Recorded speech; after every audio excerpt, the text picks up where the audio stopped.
Hi, and welcome back to ConTinual, and it's another episode of Hot Off the Press, story about new releases and the authors that bring them to you. And I'll be your host this evening, Jim Nettles. But before we start working into tonight's tales of woe and sorrow and horror, and that's just the authors introducing themselves, we're going to make our way around and find out who's actually here tonight. Samantha, we're going to go with you first. Hi, I'm Samantha Bryant. I write the Menopausal Superhero series for Falstaff Books.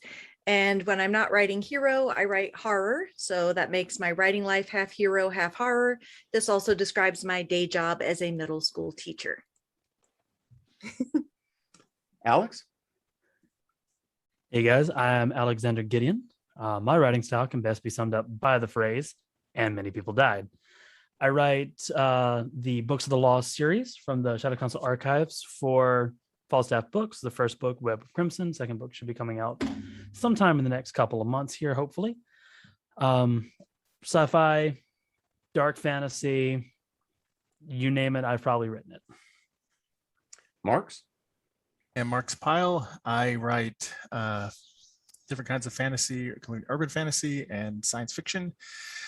Have a series called Obsidian Archives. It's out on Kindle, and I'm going to talk about some collaborative projects through my new publishing company, Cabot Crossing.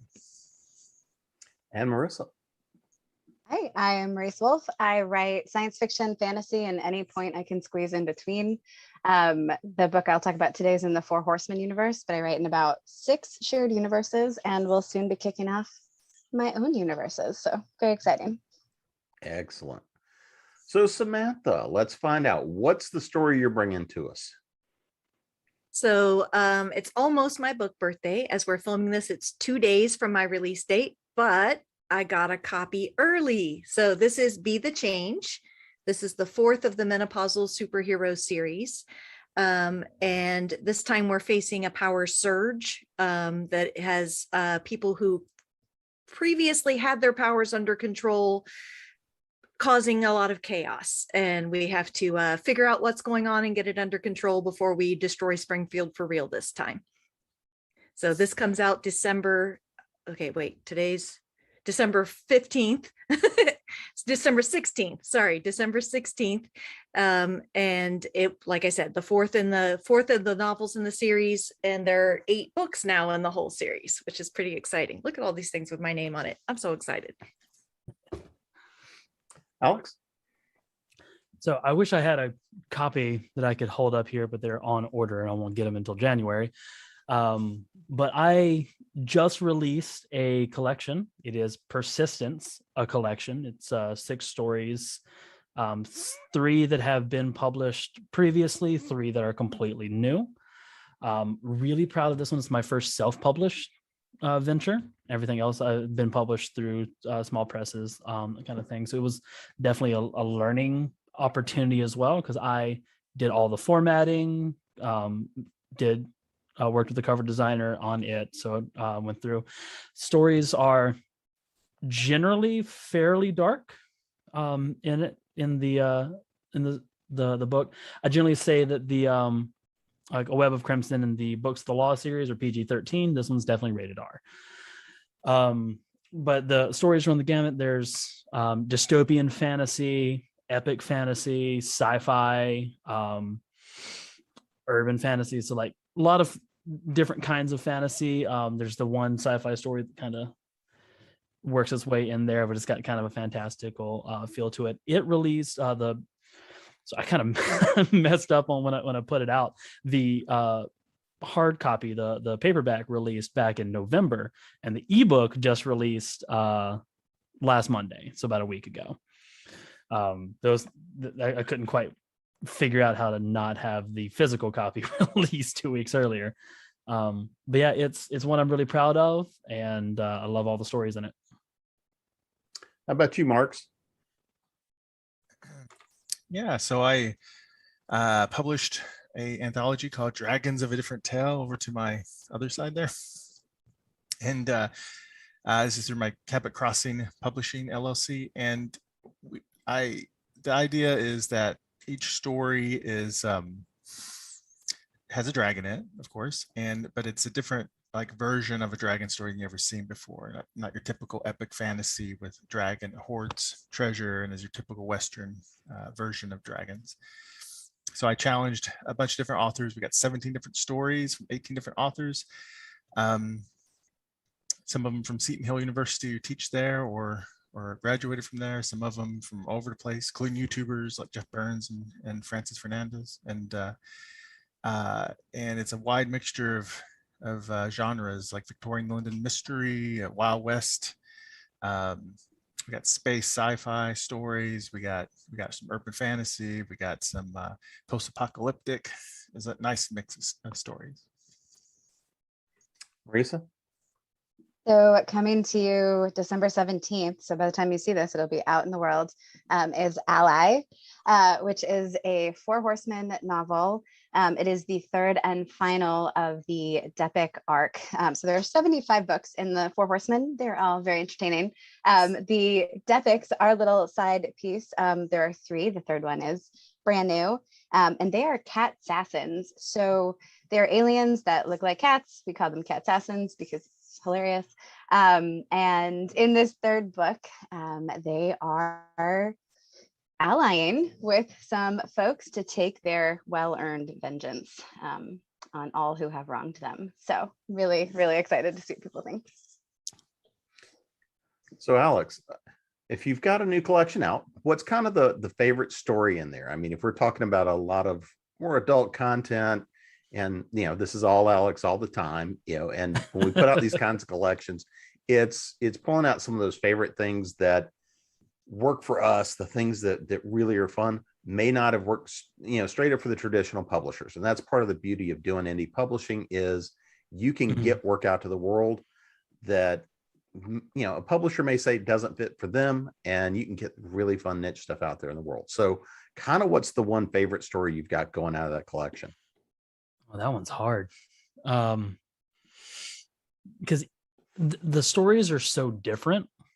Like if they were all following a single theme, and it's what kind of made it hard to name the anthology, because I was like looking at these 6 stories and I was like, God, what like how do I connect these? And that's why I went persistence, because I was looking at it and it's like, it's at least the one thing that all of these characters are doing is fighting to persist. I would have to say the one that jumps out to me is the 2nd story in the collection, Sin Eater. For a couple of reasons. One, it is the first story in a world that I'm planning on writing in the first of the year. So I'm currently working on edits for the 2nd books of the law. Once those go back, I start work on this new book, and it's this big, far-reaching epic fantasy. And so this is the first story that was in it, and I got to play with the magic, play with the characters, and it kind of helps establish the tone of what that world's going to be. And Vena Lati, who is the main character, being a sin eater, I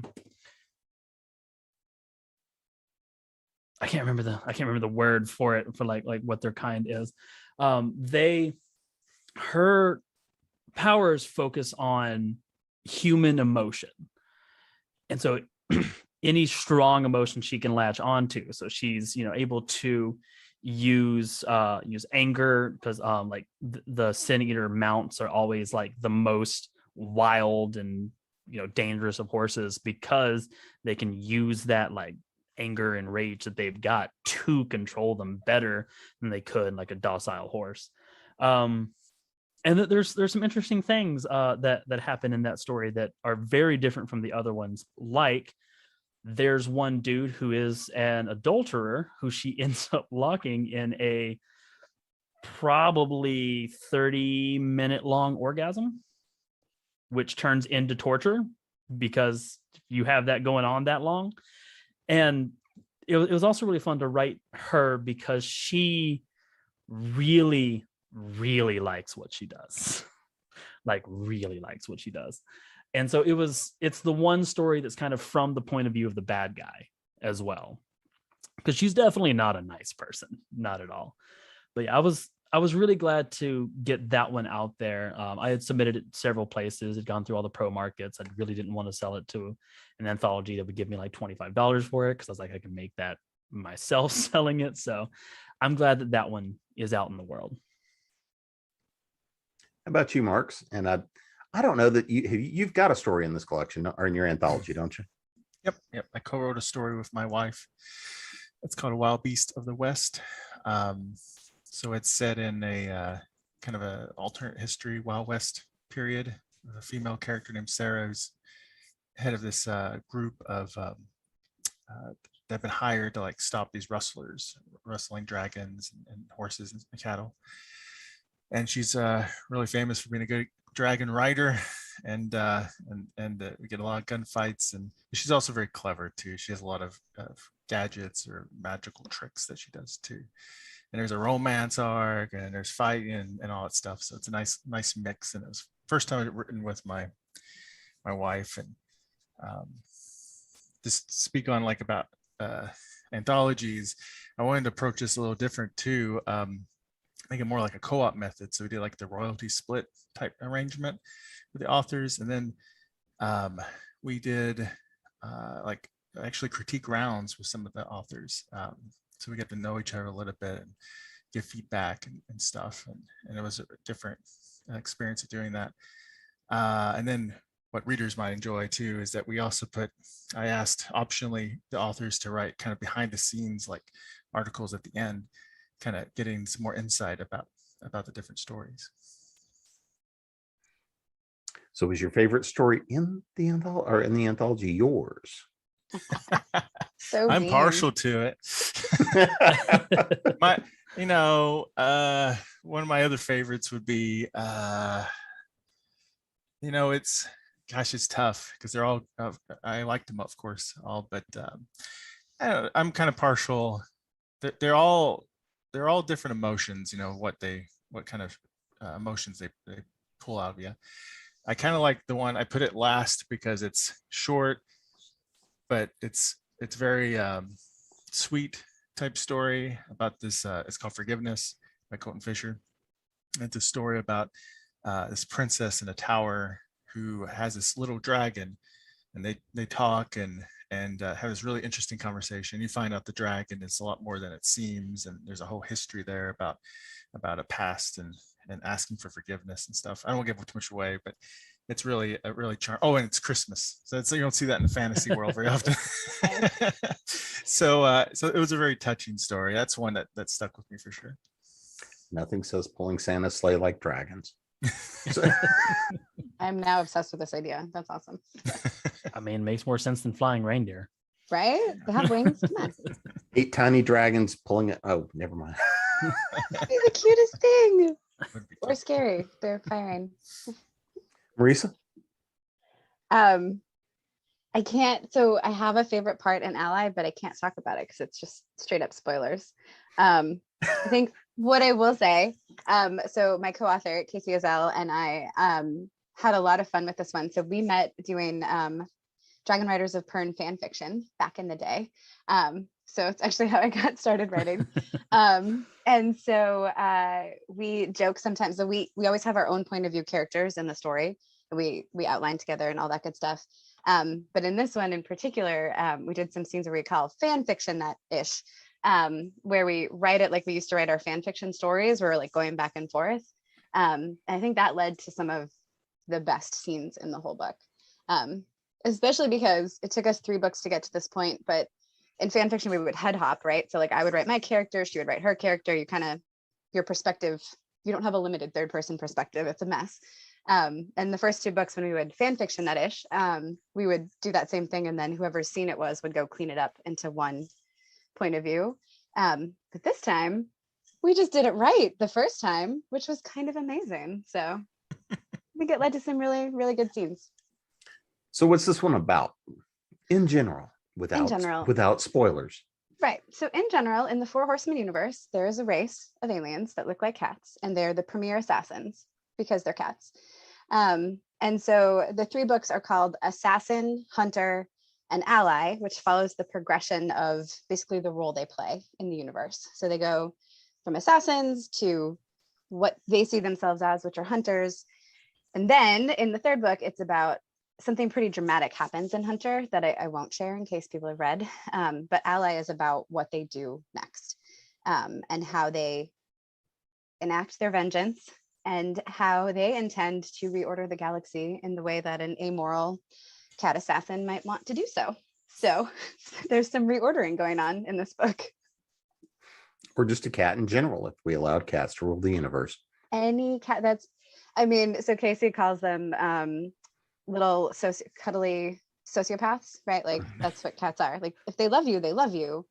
But if you're not their person, they will straight up murder you without hesitation. And that is accurate for our hunters also as well.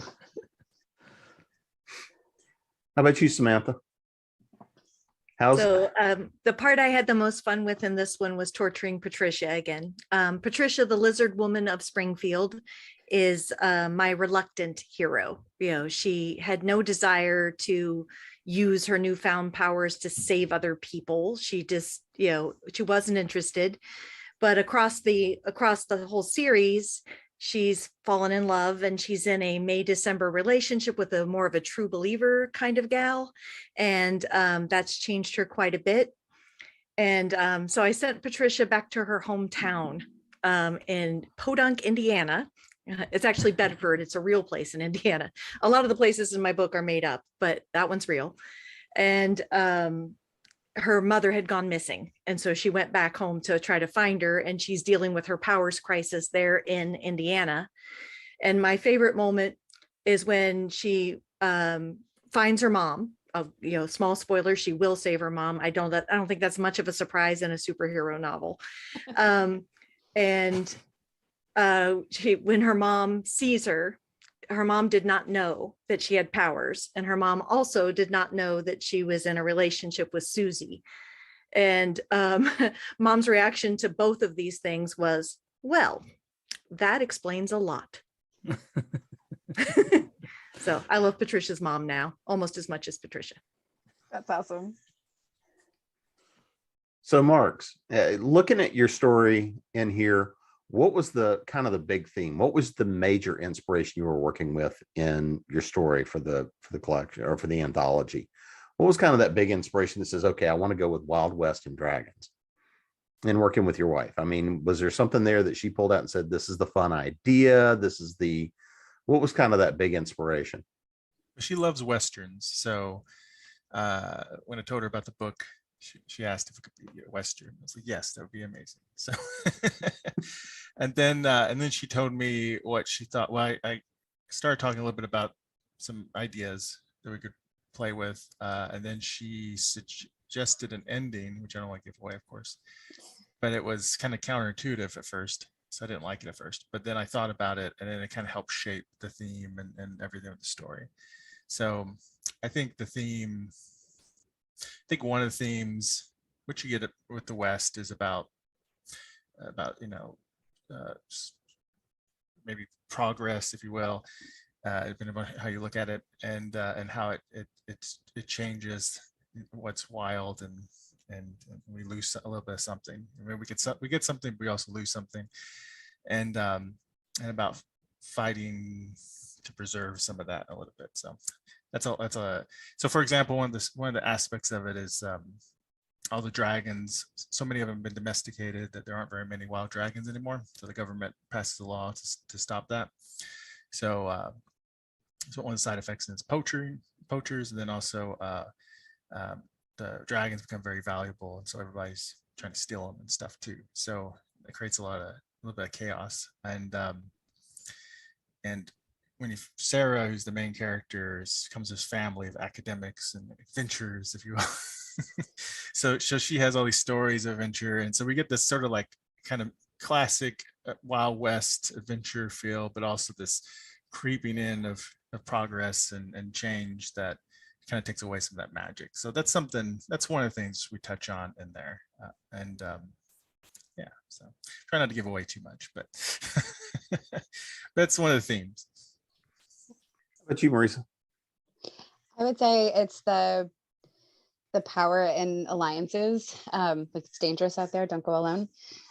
So what assassins operate basically independently. So even when they had clans, these hunters of ours, they had clans that they were fiercely loyal to, but they weren't really looking for friends or influencing people. They had targets and they had clan, and that was it. And throughout the course of Ally, they are really coming to see the value in alliances, like really strategic and smart alliances. And usually with the races that most in the galaxy would have discounted because of their history in the galaxy, which I always love. I love a found family. I love an underdog coming up, and it's a little weird to say the premier assassins of the galaxy are underdogs, but you know, they are in this one. And so yeah, it is that power of how do you play to your strengths and cover your weaknesses by not going into everything alone. And that was really fun. Like really fun. Should be undercats, not underdog. You're right. But they're so rarely the undercat, right? So I can see that as a Saturday morning cartoon in the 80s. The Undercats. Undercats. How about you, Samantha? So one of the big themes running through all of the menopausal superheroes is about the importance of relationships, friendships, support.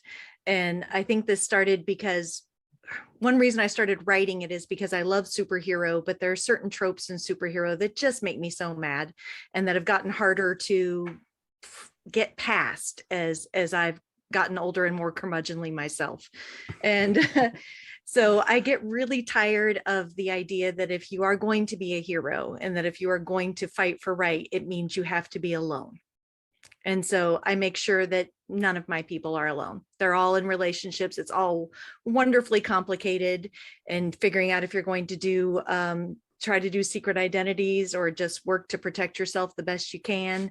And I like how messy that's become. And I have a great deal of fun writing the relationships for each of the characters. So even though they're not romance novels, so to speak, you know, everybody's been in and out of relationships throughout the series, and I really like the two main relationships that come to crisis points in this novel, especially. So I think readers are going to enjoy that too. How about you, Alex? Is there an overarching theme kind of running through it? I mean, you said that's how you came up with the title. You know, was that intentional? Was that the thing that you looked at after the fact? You know, is there a particular story that really pulls that hardest for you? So it definitely wasn't intentional with these. Honestly, every single one of these stories was written for a Zombies Need Brains anthology. 3 were accepted, 3 were not accepted. And so they're each themed with what they were. So it's like Weapon They Fear is in The Razor's Edge. Sin Eater was written for Guilds and Glaives, I think. Then the third one is The Eyes of Odin. It was in Temporally Deactivated. Melnor's Socks, and I think it's Melnor's Socks. No, it's an Empire of Socks. I kept going back and forth on those two. Was written for Portals. I'm sorry, one of them was not. Null and Void was written for a charity anthology that we did about 5 years ago, Chasing the Light, for a friend of ours that passed away. And then the last one, it Moves Through the Snow, was written most recently for Derelict. That one's probably the one that sticks with persistence the most. You know, I don't want to give too much away on that story, and you know, some of the ways that the main character has really persisted throughout all of it. But I mean, the story, it starts with her running away from cannibalistic sisters that had helped her break out of prison in Siberia. So I almost had very unfortunate timing with my drink of tea there. So that means one thing or another for family dinners. So yeah. And it's interesting because the stories also, because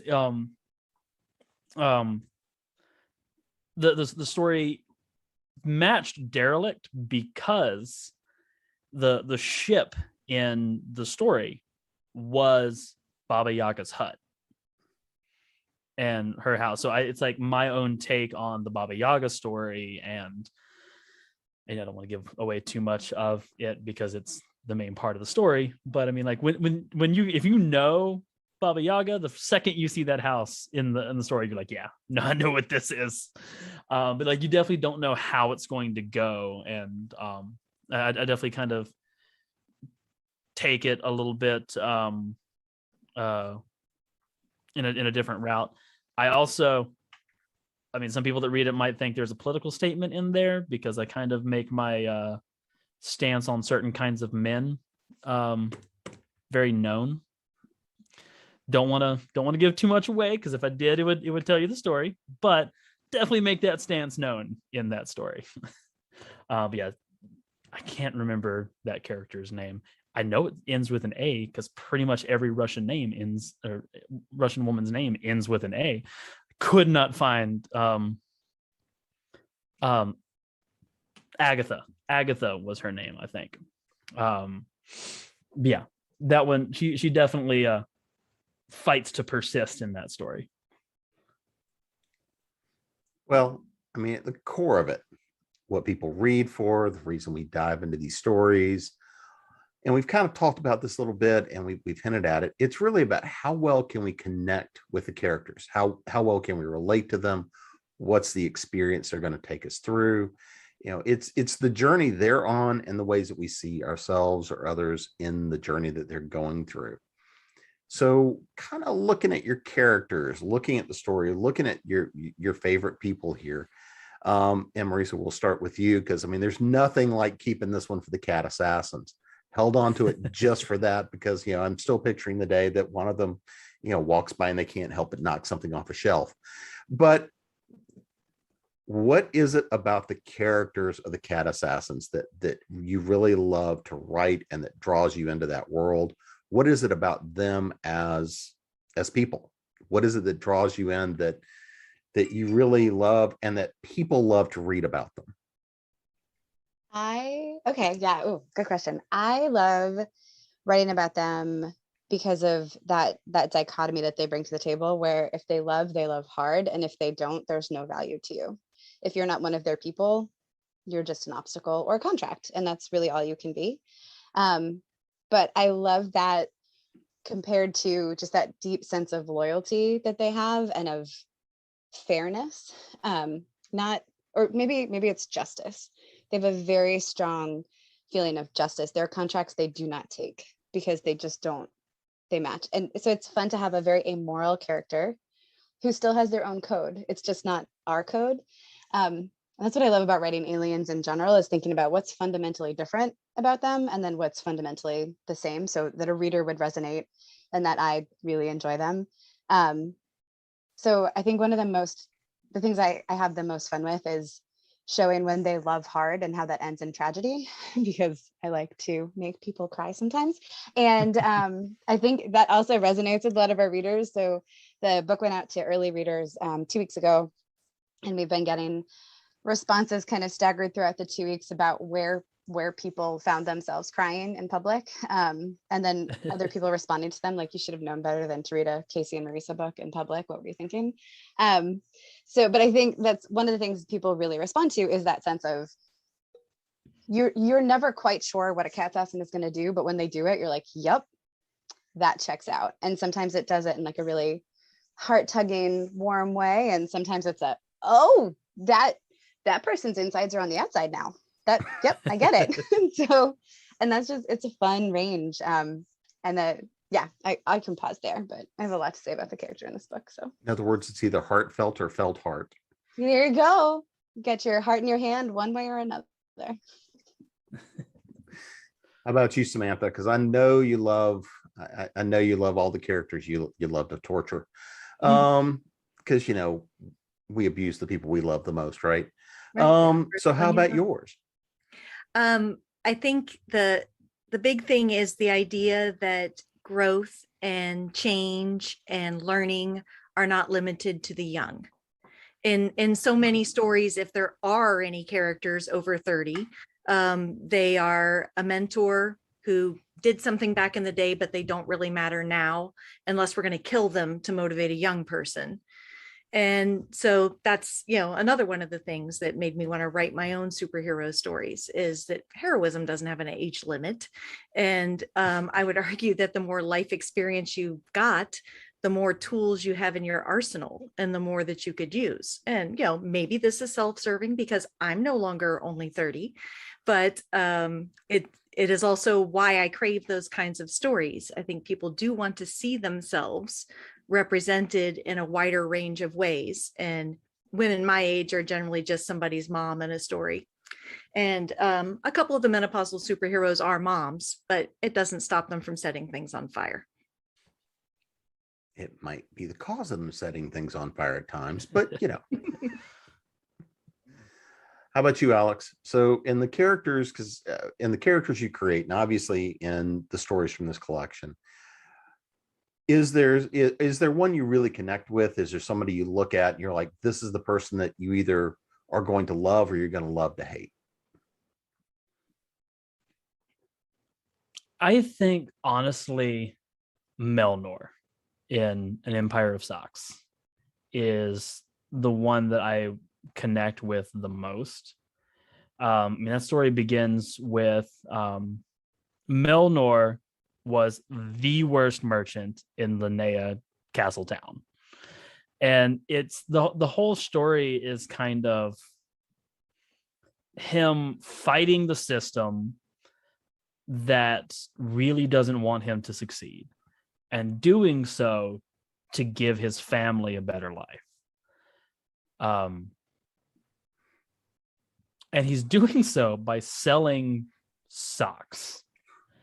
And I mean, I don't want to give that away, like where he's getting these socks from, but they're socks that can't be made by, I mean, honestly, it's a big part of the story of where these socks are coming from. And it's, there's these guilds that he's having to deal with that, want their share of what he's doing, and he's working outside of them. And there's a lot of conspiracy that's going on, but really it just boils down to he wants a better life for his family. They're living in a wagon out in the middle of the woods because they can't afford to live in the town and everything. And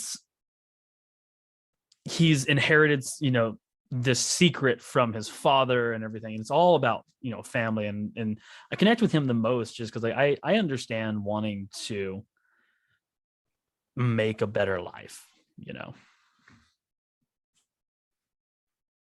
So if we take a look, just overarching, whether it's kind of, here's the big tagline for the book, what's the one thing you want to tell people that'll tell them this is the book for you, this is the way, what you need to load up on that Kindle next, that brand new Kindle you just got from the holidays, or this is the thing that you need to be telling your friend about? So, I mean, for you, so Samantha, we'll start with you on this one. So, I mean, what's the one thing that really, if you're going to come tell somebody about the book, what's the one thing you're going to say, this is why you need it, this is who it's for? Because young men shouldn't get to have all the fun. Superheroes are for everybody. We need a range of different kinds of superheroes, and the world would be in better shape if menopausal women were running it. How about you, Alex?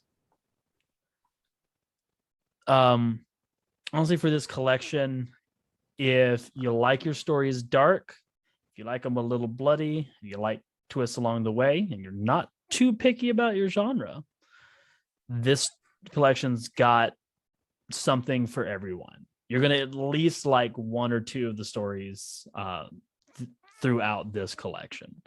Yeah, it's going to be dark though. So if you like dark, it's for you. How about you, Marx? Yeah, if you like dragons and my little sci-fi mixed or fantasy, then I'm confident you're going to find some stories in here you're going to enjoy, and get to learn a little bit behind the scenes too of these stories. Have a lot of fun. Marisa? If you like found family with sharp, pointy edges and the occasional explosion, you will enjoy Ally.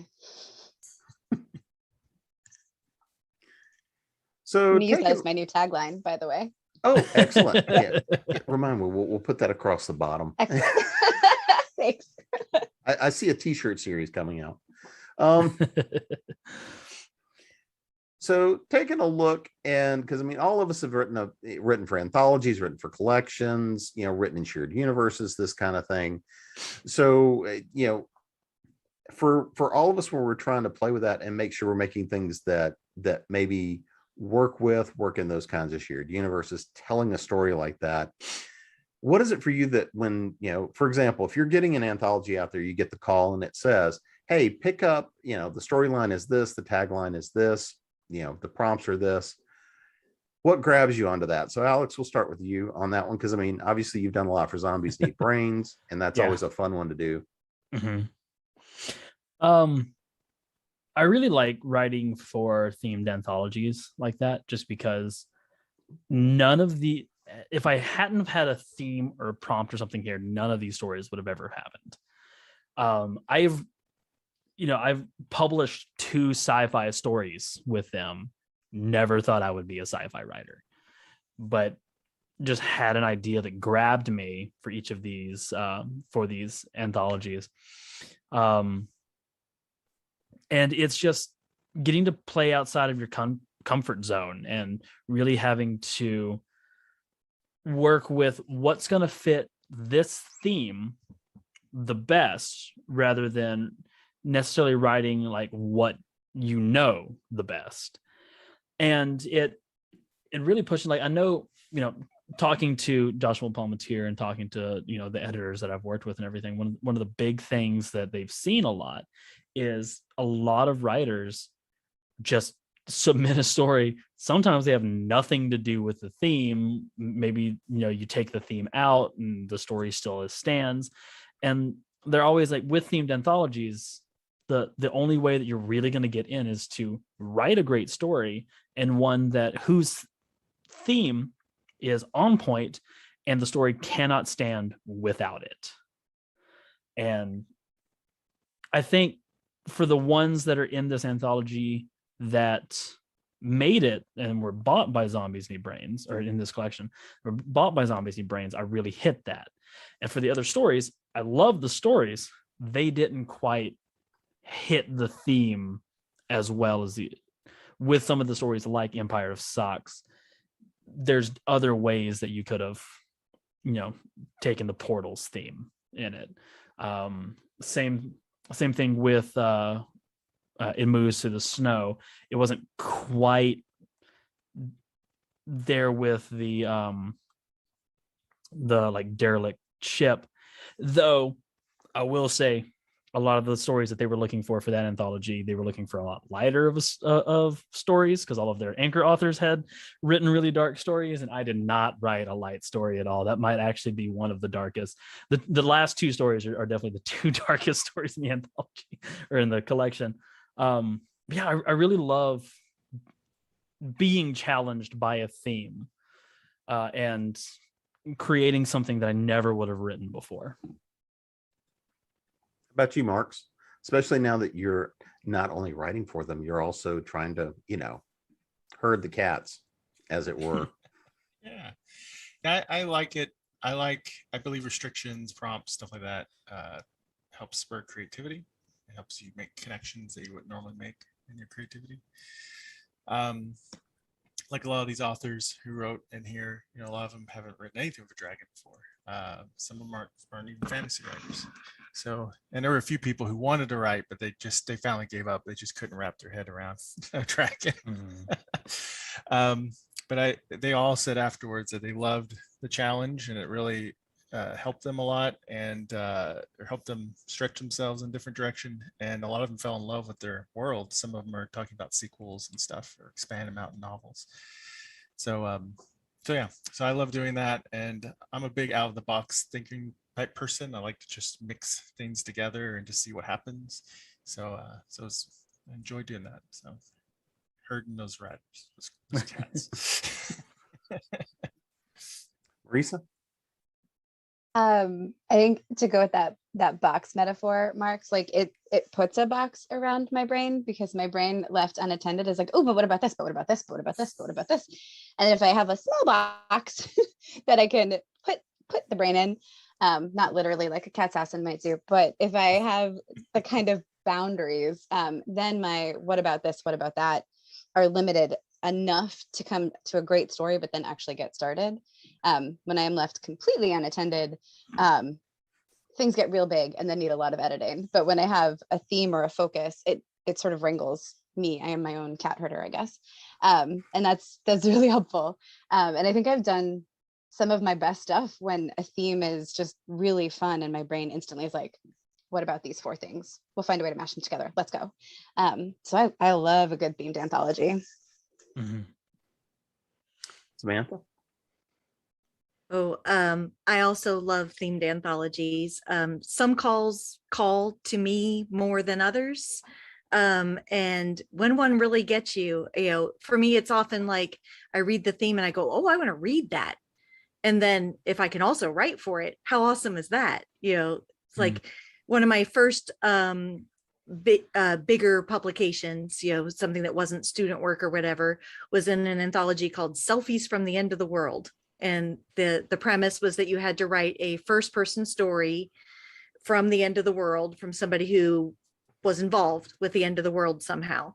And it was so much fun. I loved all the other stories in the anthology, and and I had a great time writing mine, and rediscovered my love of mad science, which in a way may have led to a lot of other things I've written since.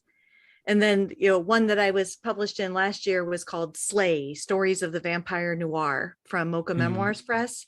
If you have not read that one yet, you need to read it. It is a fabulous anthology. It's also a tome, so, set aside a day or two. But, when I heard that theme, I was like, oh, now that's going to be some vampire stuff I haven't seen before. And I've been a reader for a while, so I may have seen a vampire or 75,000. And so finding new takes on vampire, at least new to me, stuff that I hadn't read before, and pushing myself. I wrote what I call my Passover vampire story for that one. The title is His Destroyer. And yeah, it takes place at Passover, the first one. So yeah, those are a whole lot of fun to write. And I think fun is also a big key for me in this. I feel very fortunate to have a good relationship with a publisher and have an expectation that I'm going to produce work on a regular schedule, and that there's somebody waiting for it who plans to publish it. That's all wonderful. And it's also a lot of pressure and putting things in a box that is usually the part of my life I've regarded as playtime. So writing short fiction gives me back that feeling of play and keeps me from getting too burnt. I love my menopausal superheroes series, but I have to have the 5th novel ready for John by April. And right now I'm not liking that idea. It seems too soon, even though I know when I get there, I will love it. It's just, but couldn't I go over here and write a little ghost story instead? And so I can give myself this little vacation, because I can often write a short story, especially if we're talking about like a 3,000 word short story. Even with my kids and my house and my job, I can usually do that in a couple of days. Whereas a novel takes me somewhere between 6 months and 4 years, depending on the novel, So yeah, it lets you play, lets you try something new, and the commitment to do it is smaller, so you can take on something you've never done before. And if it fails, you didn't just waste 4 years of your life on an endeavor that fails. You wasted 2 afternoons. So Marx, just sort of looking at it, 2022, since by the time this airs, we'll be pretty much right there. I can't believe it already. I know. I just, get ready to start. I'm still in 2020. I don't understand this. I know. Yeah. It's still March, right? Like March 2020. It's Yeah, I'm pretty sure that's always when time March. stops. Yes. Yeah. I'm sitting on top of my mountain. I haven't left it in, whenever. Right. So what's the one thing, if you're looking at the next year that's coming forth, what's the thing that you're looking forward to? What's the thing that you're just ready to have come here? And what are you looking to, what's the shiny thing for next year? Of my projects? Sure. Yeah. because Weird Al is going to be in concert soon. No, I'm looking forward to my book 1 of City Monsters, being in an actual full-on book format, and a spin-off book I'm working on. And I'm also looking forward to everybody's been pretty excited about this anthology, so unless they change their minds and hate me all of a sudden or regret ever doing it, we're probably going to do another anthology, so we'll begin the process over again next year with a new theme, so which will be exciting because I'll be able to learn from everything that I did in this one, so I can smoother, hopefully, effect. So because there's a lot of interesting publishing things. I had a reverse effect that Alexander had. Like I had my ebook come out before my print in accident. So fun stuff like that. Nothing like learning the mechanics and figuring out all the things that you screwed up along the way and going, I got to go find new things to screw up this time.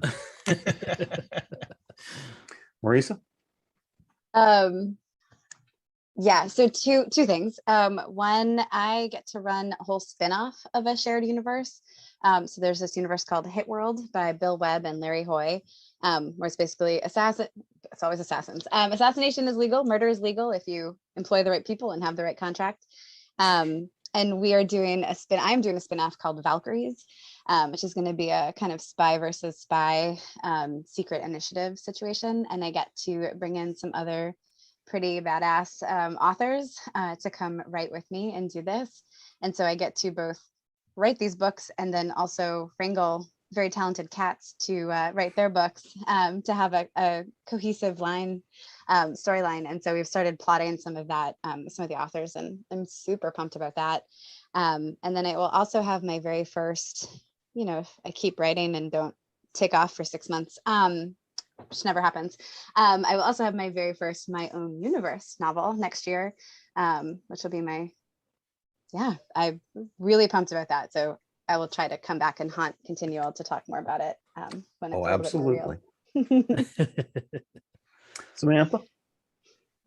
So I'm writing the 5th menopausal superhero novel right now, which I intend to be the last novel. I kind of doubt that I'll ever stop writing these characters entirely, but I have lots of other projects, in the eaves, half finished, starting to stick to the pan on the back burner, and I'm anxious to get back to some of those. So I'm excited about trying to give the menopausal superheroes an ending that feels satisfying and still leaves me room to maybe do little spin-off stories here and there in the future. And I'm also excited about getting back to some of those back burner projects. I've got a gothic romance I've been picking up and putting down for 3 years now because I keep having to meet other deadlines. And I would really like to get to the end of that one because I think it's going to be awesome. Oh, that sounds so cool. I was going to say, is that the menopausal superhero workout? Pick up the gothic horror, put the gothic horror down. Pick up the gothic horror. No, we just chuck things at obnoxious men. Oh, well, okay. I'm set things on screwed. fire, apparently, which I like. Yeah, I'm just screwed. It's all right. Alex? So I'm just excited about 2022 in general, just because this year persistence kind of talks about me as well, because until persistence came out, I had not had anything release since April of 2020. So I needed something to come out, and there was a conversation with John of Falstaff that kind of led me to making this one. But next year, hopefully by Jordan Con in April, the second book of the law will be out. Should be titled The Vault and the Vessel. I don't see that title changing. I'm really hoping, though, because the third novella is written, it's ready to be sent off to my editor as soon as we get through the second book. I'm really hoping that comes out next year as well, because that is probably going to end up being my favorite novella in that entire series there is. And then there's an anthology that I'm not quite sure if I can talk about that is coming out in what I'm told is September of next year. And then there's this kind of dark epic fantasy that's basically The Witcher meets Shannara that I'm working on that I'm going to start work on that is basically been the series that has been brewing in my brain since middle school. So it's that series, and I'm finally at a point where I feel like I can work on it and it not suck. And I've been dying to write epic fantasy as well. Like my soul has been screaming for it. And you know, for the past like 5 years since I started publishing, I've been doing urban fantasy. It's all dark fantasy of some kind. You know, I'm writing historical fantasy with the books of the law, and it's just like epic fantasy. Let's get the magic in there, and let's go with the swords and the cloaks, and let's do it.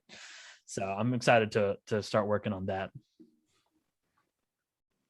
Well, guys, it's been a fun evening, and absolutely a lot of stuff for people to go load up those Kindles with.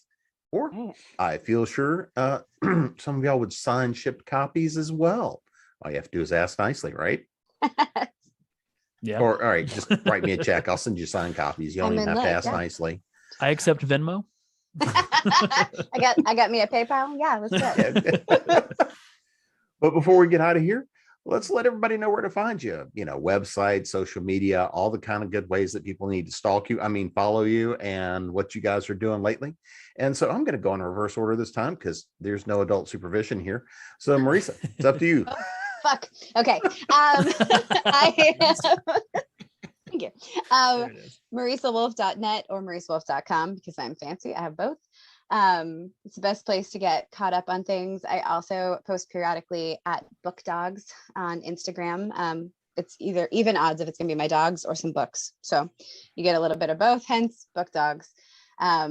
Or I'm on, you know, the Facebook. So all the places. Marx? Oh, sorry. Can you say my name? You can find me at marxpyle.com. Also, I have a podcast called Genretainment that I co-host with my wife, Julie, and that's genretainment.com, cabotcrossing.com for projects like Dragons of a Different Tale. And I'm on Twitter at Mr. Marx. Alex? So you can find links to all of my work, all of my events that I'm going to be at, all of that information on alexandergideon.net. Remember that is .net. There are two doctors that own the .com for their infant son, who's going to find it very hard to market himself when he gets older. There's links to my socials on there as well. But if you don't want to look at my website, you can find me. Twitter is probably the easiest place to find me. And I'm at Alexander Gideon. At least I got it there. And you can also read my blog at readasthouwill.com. And Samantha? Hey, my website / blog, such as it is at samanthabryant.com. I'm on Instagram with pictures of my dogs and mushrooms and pictures of me running away to hide in the woods at Samantha B Writer. It's just the letter B in the middle. I'm also on Twitter at Samantha B Writer, but I'm intermittent there. Twitter gets too ugly for me sometimes and I can't hang there. If you want to find me on Facebook, you have to add the Dunaway, Samantha Dunaway Bryant, because there was some other Samantha Bryant. Or you could just Google me. As long as you put Samantha Bryant author, you'll get me. If you just put Samantha Bryant, you're going to get Colin Hanks's wife. And there are not nearly as many pictures of me in ball gowns. I'm really you can actually do the same for me. If you Google me, you get all of me and then Alexander Gideon Lightwood, who is a character in a series that I can't remember the name of. But you will find pictures of Alex in a ball gown. That's what I was hoping you were going to say. It's like there's an alter ego in ball gowns. Fancy. So I could go thrifting this weekend, see what I can find. Oh, yes, right? Now that's what I want. Well, and because I had no adult supervision this evening, I've been your host, Jim Nettles. You can find me at jamespnettles.com, authoressentials.net, authoressentialsworkshops.com, here at ConTinual, out on Facebook. Occasionally I do show up in that hive of scum and villainy that is Twitter, Instagram, YouTube, Discord, wherever else. And it's been a pleasure tonight, and everybody go out and load up those books. We'll see you again soon.